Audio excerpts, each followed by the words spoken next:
When will the student loan limbo end? My goodness, I wish I had a crystal ball because that is the number one question that I think most student loan borrowers have. It is a nightmare out there.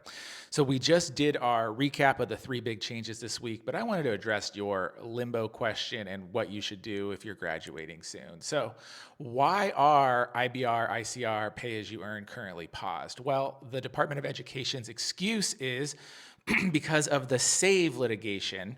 We have a single application to apply for all income driven repayment plans. And if you check the box that says put me in the lowest, that could be save, and save is paused.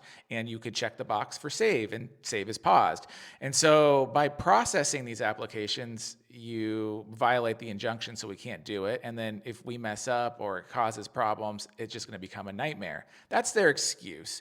And so we should see income driven repayment plans opening back up probably in the next 60 to 90 days.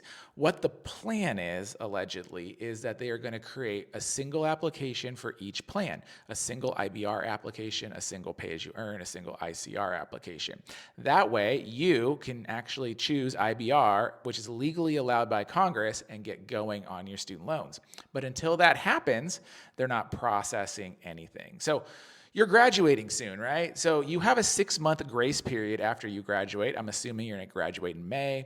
That pushes you out to what, August. Then you can choose a plan and you start making payments in September. I'm hoping we'll have a lot more clarity on what's going to happen and what's going to be available this summer. The SAVE litigation is holding up a lot of things, but we don't know when that's going to end. My guess is that it's going to end in April or May. However, even when it ends, the Department of Education is going to have to create new rules and processes for all the borrowers that are in SAVE.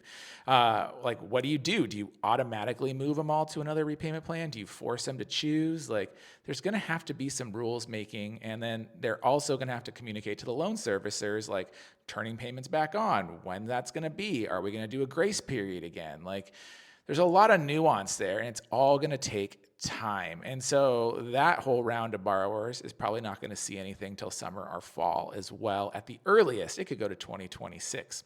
So the biggest thing is there's still going to be limbo for most of 2025, or at least for the most of Q1, Q2, maybe into Q3 of 2025. However, for you, you're not going to have to make that choice until the fall. Hopefully there's more clarity, and hopefully at least some avenues like IBR will be open for you at that point in time.